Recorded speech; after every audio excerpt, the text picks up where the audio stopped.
ध्यान की सारी प्रक्रियाएं आपको वर्तमान में लाने के लिए बनी होती हैं। अक्सर लोग ध्यान करने से पहले ये जानना चाहते हैं कि ध्यान करने से उन्हें क्या हासिल होगा, मतलब कि ध्यान का परिणाम क्या होता है।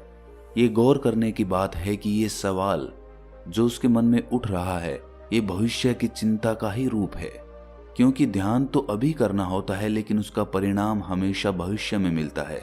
और इसी तरह हमारा मन कहीं ना कहीं भविष्य या अतीत की चिंताओं में घिरा रहता है, और ध्यान हमारे मन और मस्तिष्क को भविष्य और अतीत से खींचकर वर्तमान में लेकर आता है।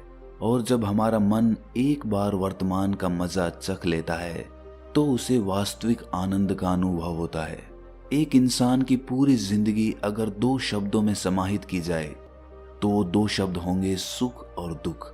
ये सुख और दुख मिलकर एक ऐसा चक्र बनाते हैं, एक ऐसा गोला, एक ऐसा पहिया बनाते हैं कि इंसान जिंदगी भर उस पहिए में गोल गोल घूमता रहता है। और उस गोले में चलते चलते कभी वो दुख को पार करके सुख में पहुंच जाता है, लेकिन उसे उस वक्त ये नहीं पता होता कि ये सुख का गोला भी घूमकर फिर से दुख में लेकर आएगा, और इसी चक्कर में फंसकर आदमी का पूरा जीवन निकल जाता है। लेकिन अगर आप एक बार इस चक्कर को समझ लेते हैं कि सुख और दुख दोनों एक ही गोले के 2 सिरे हैं, चाहे हम सुख से शुरुआत करें या फिर दुख से, आखिरकार हम दूसरे कोने पे ही पहुंचेंगे। अगर ये बात हमारा मन स्वीकार कर लेता है तो ही इंसान इस चक्कर से बाहर निकलने के बारे में सोचना शुरू करता है। और इससे बाहर निकलने का एकमात्र तरीका है ध्यान, क्योंकि सुख और दुख हमेशा अतीत और भविष्य से जुड़े होते हैं, और ध्यान हमें वर्तमान के आनंद से अभिभूत कराता है। आज की जो मैं आपको कहानी सुनाने वाला हूं वो आपको सुख और दुख के चक्र से निकालकर वर्तमान के आनंद की एक झलक प्रदान करेगी। इससे पहले कि आप इस कहानी में खो जाएं, इस चैनल को सब्सक्राइब जरूर कर लें। एक बार की बात है, एक नौजवान युवक बुद्ध के पास आता है और उनसे कहता है कि हे बुद्ध, क्या आप मेरे एक सवाल का जवाब देंगे? बुद्ध ने मुस्कुराते हुए कहा कि पूछो, क्या पूछना है। इसके बाद उस युवक ने कहा कि हे बुद्ध, मेरी उम्र अभी बहुत ज्यादा नहीं है, लेकिन मैं बहुत परेशान रहता हूँ, बहुत दुखी रहता हूँ। मैं आपसे ये जानना चाहता हूँ कि मेरे जीवन में अभी से इतने दुख हैं, तो मेरी जिंदगी तो अभी बहुत बाकी है। क्या मेरे जीवन में दुख बढ़ते ही रहेंगे? क्या इन दुखों से छुटकारा पाने का कोई रास्ता नहीं है? ये सुनकर बुद्ध कहते हैं कि कहाँ है तुम्हारे दुख? मुझे तो दिखाई नहीं दे रहे। ये सुनकर वो युवक कहता है कि हे बुद्ध, दुख तो मेरे अंदर है, मेरे भीतर है, वो आपको कैसे दिखाई देंगे? ये सुनकर बुद्ध उस युवक से पूछते हैं कि क्या तुम्हें अपने दुख दिखाई देते हैं? वो युवक कहता है कि हाँ बुद्ध, मैं अपने दुखों को भली भांति देख पा रहा हूँ। तब बुद्ध ने पूछा कि इन दुखों का मूल क्या है? बुद्ध में और उस युवक में चर्चा चल ही रही होती है कि तभी एक भिक्षु दौड़कर वहां पर आता है। वो भिक्षु तथागत बुद्ध के कान में कुछ कहता है। इसके बाद बुद्ध उस युवक से कहते हैं कि चलो, आज मैं तुम्हें जीवन का सत्य दिखाने के लिए एक जगह पर लेकर चलता हूँ। वहां पे तुम्हें कुछ भी नहीं बोलना है, चुपचाप सारी बातें सुनते रहना है। इसके बाद तुम्हें अपने सारे प्रश्नों के उत्तर खुद ही मिल जाएंगे। ये कहकर वो युवक गौतम बुद्ध के पीछे पीछे चलने लगता है। कुछ दूर चलने के बाद गौतम बुद्ध एक घर में प्रवेश करते हैं। घर में प्रवेश करने के बाद वो युवक और तथागत बुद्ध देखते हैं कि वहां पर बहुत सारे लोग इकट्ठे हो रखे हैं, और बीच में चारपाई पर एक वृद्ध आदमी लेटा हुआ है। बुद्ध को देखते ही सभी लोगों ने उनके लिए राह बनाई, और बुद्ध उस आदमी के पास वहीं उसकी चारपाई पर जाकर बैठ जाते हैं। वो युवक भी पास में ही बैठ जाता है। इसके बाद वो वृद्ध आदमी जो चारपाई पर लेटा हुआ था कहना शुरू करता है कि हे बुद्ध, मैं नहीं जानता कि मेरे जीवन में कितनी सांसें और बची हैं। पता नहीं किस वक्त मुझे भगवान के घर से बुलावा आ जाए। हे बुद्ध, मैं मरने से पहले अपने कुछ सवालों के जवाब आपसे जानना चाहता हूँ। मुझे पता है कि उन सवालों के जवाब आप ही मुझे दे सकते हैं, इसीलिए मैंने आपको यहाँ पर बुलाया है। इसके बाद उस वृद्ध आदमी ने कहना शुरू किया कि हे बुद्ध, अपने आखिरी वक्त में मुझे अपने बचपन के दिन बहुत याद आ रहे हैं। मैं अपने बचपन के दिनों को याद करता हूँ और सोचता हूँ कि वो भी क्या दिन थे। ना कुछ पाने की फिक्र, ना कुछ खोने का गम। बचपन के उन दिनों को याद करके मेरी आंखों में आंसू आ जाते हैं। मुझे लगता है कि कितनी आज़ादी थी उस समय। मेरा मन कितना खुला हुआ था। मन में कुछ भी पाने की इच्छा नहीं थी। जिस भी खेल में लग जाते थे उसी खेल में पूरे दिन लगे रहते थे। लेकिन कुछ समय बाद जैसे जैसे मैं बड़ा होने लगा वैसे वैसे लोग मुझे जिंदगी की दौड़ में आगे निकलने के लिए कहने लगे। मेरे पिता अक्सर मुझसे कहा करते थे कि तुम पढ़ाई में अपने भाई जैसे क्यों नहीं हो, तुम दूसरे लोगों से पीछे क्यों रहते हो। ये सब सुन सुनकर मेरा मन बहुत बेचैन रहने लगा। लोग मुझे बहुत ताने देते थे क्योंकि ना तो मैं खेल में अच्छा था और ना ही पढ़ाई में अच्छा था। सब लोग मुझे किसी और की तरह बनने के लिए कहते थे और उनके तानों से तंग आकर मैंने जीवन में कुछ हासिल करने का निश्चय किया। मैंने अपने आप से वादा किया कि मैं भी अपने भाई की तरह एक कामयाब इंसान बनूंगा और इसके लिए मैं दिन रात मेहनत करने में लग गया। शुरुआत में बहुत मुश्किलें आईं, बहुत निराशा हाथ लगी, लेकिन मैंने हार नहीं मानी और मैंने खुद अपना व्यापार खड़ा कर लिया। उसके बाद मुझे कुछ पाने का एहसास हुआ। मुझे बहुत खुशी हुई क्योंकि जो लोग मुझे ताने देते थे वही लोग अब मेरे आगे पीछे घूमने लगे थे। कुछ वक्त बाद एक रईस बेटी के साथ मेरी शादी हो गई और उसके बाद मुझे लग रहा था जैसे मेरा जीवन स्वर्ग बन गया हो। कुछ साल बाद मुझे 2 बेटे प्राप्त हुए। दोनों बहुत ही सुंदर और हष्ट-पुष्ट थे। अब मेरा मन मेरे बच्चों के लिए कुछ करने को उत्सुक हो गया। मैं और भी ज्यादा धन कमाने में लग गया और जल्द ही मैं अपने नगर का सबसे बड़ा व्यापारी बन गया। सब कुछ अच्छा चल रहा था, लेकिन अनहोनी को कौन टाल सकता है। एक दिन अचानक मेरी पत्नी मुझे छोड़कर चल बसी। इससे मुझे बहुत गहरा आघात पहुंचा। मैं कई दिनों तक अपने घर से बाहर नहीं निकला।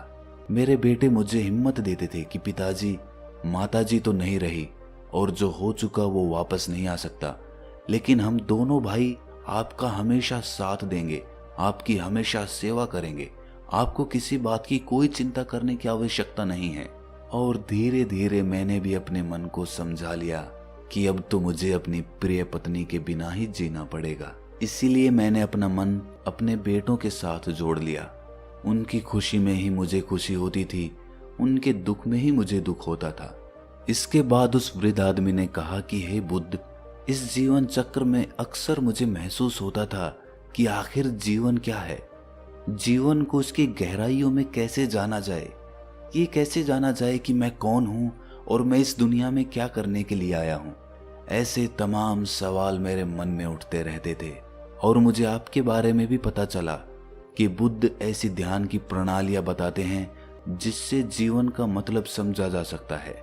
लेकिन मैं हमेशा सोचता रहता था कि पहले मैं अपने जीवन से दुखों और परेशानियों को दूर कर देता हूँ, उसके बाद ध्यान में मैं अपना पूरा मन लगाऊंगा। और यही सोच सोचकर मैं कभी ध्यान नहीं कर पाता था। धीरे धीरे वक्त बीतता रहा और आखिर में उम्र ढलने के बाद मैं बीमार पड़ गया। वैसे मेरे जीवन में कोई कमी नहीं रही। मेरे बेटों ने मेरा अच्छा साथ दिया। मैंने जीवन में बहुत कुछ हासिल भी किया। लेकिन अब मैं अपने जीवन में अगर पीछे मुड़कर देखता हूँ तो मुझे एहसास होता है कि मेरे बचपन के दिन ही सबसे प्यारे दिन थे। तब उस वृद्ध आदमी ने बुद्ध से पूछा, मैं चंद घड़ियों का मेहमान बचा हूँ, ये मैं जानता हूँ, लेकिन क्या आप कुछ ऐसा सूत्र मुझे बता सकते हैं जिससे कि मैं सुकून से मर सकूं, मेरे मन के सारे सवाल जवाब शांत हो जाएं और मैं जीवन का असली मतलब समझकर मर सकूं। ये सुनकर बुद्ध ने कहा कि हर इंसान को बचपन के दिन प्रिय क्यों होते हैं, क्योंकि उस समय उसे कोई भी चिंताएं नहीं रहती। वो आजाद होता है, उसके मन में कोई लालसा नहीं होती। वो जिस काम में भी लग जाता है उसी में मग्न हो जाता है। लेकिन जैसे जैसे इंसान की आयु बढ़ने लगती है वैसे वैसे उसकी इच्छाएं, उसकी कामनाएं दिन ब दिन बढ़ती जाती है। और इसीलिए अक्सर इंसान भविष्य की तैयारियों में लगा रहता है या फिर अतीत के बारे में सोचता रहता है और वो वर्तमान में जीना भूल ही जाता है। और वहीं अगर हम किसी छोटे बच्चे को देखें तो उसके लिए कोई भविष्य या कोई अतीत नहीं होता। उसके लिए बस वर्तमान होता है और इसीलिए वो वर्तमान में पूरा आनंदित होकर रहता है। तुमने अपना पूरा जीवन अपनी कामयाबियों, अपने बेटों, अपनी पत्नी और अपने भविष्य की योजनाओं में ही बिता दिया और तुम हमेशा यही सोचते रहे कि पहले मैं अपने जीवन को व्यवस्थित कर लेता हूं और उसके बाद सत्य की खोज करूंगा, उसके बाद ध्यान करूंगा। लेकिन हम ये भूल जाते हैं कि कल कभी नहीं आता, भविष्य की योजनाएं कभी पूरी नहीं होती। जब एक योजना पूरी होती है तो हमारा मन दूसरी योजनाएं बना लेता है और इस प्रकार जीवन चक्र चलता रहता है। और अब आखिरी समय में जब मृत्यु तुम्हारी सैया पर लेटी हुई है तो तुम्हें एहसास हो रहा है कि मैंने जीवन में कुछ भी हासिल नहीं किया। अब तुम्हें लग रहा है कि जो भी तुमने किया उसमें से तुम एक सुई भी अपने साथ नहीं ले जा सकते। अगर यही बात तुम उस वक्त समझ लेते, मृत्यु कभी निश्चित होकर नहीं आती, वो तो कभी भी आ सकती है। अगर ये बात उस वक्त तुम्हारा मन समझ लेता तो तुम उसी वक्त ध्यान और सत्य की खोज में लग जाते। तुम कोई ऐसी चीज खोजने की कोशिश करते जो तुम्हारे साथ जा सके, जो तुम्हें परिपूर्णता से मरने का मार्ग दिखा सके। उस वृद्ध आदमी ने हाथ जोड़कर बुद्ध से कहा कि हे बुद्ध, ये तो मैं जानता हूं कि मुझसे गलतियां हुई हैं। मैंने अपने जीवन को सार्थक रूप से जिया ही नहीं और इस बात का मुझे बहुत गहरे में एहसास हो चुका है। लेकिन मैं आपसे फिर से वही सूत्र जानना चाहता हूं कि क्या मैं अभी परिपूर्णता के साथ नहीं मर सकता? क्या मुझे अभी सत्य की कोई झलक नहीं मिल सकती? ये सुनकर बुद्ध ने उस आदमी का हाथ सहलाते हुए कहा कि अब तो एक ही सूत्र समझने लायक रह जाता है और वो सूत्र ये है कि तुमने जीवन में जो कुछ भी पाया या जो कुछ भी खोया वो सब यहीं पर छोड़कर चले जाओ। उसे अपने मन के साथ जोड़कर मत ले जाओ। अपने मन में ये भाव पैदा करो कि तुमने अपने जीवन से बहुत कुछ सीख लिया और वास्तविकता में तुमने अपने जीवन में बहुत प्रगति की है, क्योंकि तुमने ये जान लिया है कि जीवन में कुछ भी सार्थक नहीं है और ये जानना भी बहुत बड़ी उपलब्धि होती है। लोग जीवन भर जीते जीते मर जाते हैं लेकिन उन्हें जीवन की निरर्थकता का कोई पता नहीं चलता। इसीलिए अभी अपने मन से सारे सवाल गिरा दो और ये भाव पैदा करो कि जीवन में जो कुछ जानने जैसा था वो मैंने जान लिया है और अब जीवन में कुछ भी जानने जैसा नहीं बचा है। जब तुम इस भाव, इस बोध से भर जाओगे तो तुम बिल्कुल खाली होकर मृत्यु को प्राप्त हो जाओगे। और वास्तविकता में यही मरने की कला होती है। हमने जीवन में जो कुछ भी पाया, जो कुछ भी खोया, वो इसी दुनिया का था और वो यहीं पर रह जाएगा। हमारे साथ कुछ भी नहीं जाएगा। हम खाली जाएंगे, हम बिल्कुल खाली जाएंगे। और जो लोग अपने मन से बिल्कुल खाली होकर जाते हैं, वास्तव में उनके अंदर ज्ञान का दीप जल जाता है और वो आगे चलकर दूसरे जन्मों में उस निर्वाण की स्थिति को प्राप्त कर सकते हैं। लेकिन उससे पहले तुम्हें इस जीवन की निरर्थकता को समझना होगा। यहाँ पर कुछ भी पाना या कुछ भी खोना कोई मायने नहीं रखता। इसके बाद बहुत देर तक उस वृद्ध आदमी ने कोई सवाल नहीं पूछा और वो मुस्कुराते हुए मृत्यु को प्राप्त हो गया। इसके बाद बुद्ध ने उस नौजवान युवक से पूछा कि क्या तुम्हें अपने सवालों के जवाब मिले, और मिले तो तुम्हें क्या जवाब मिले, सभी को बताओ।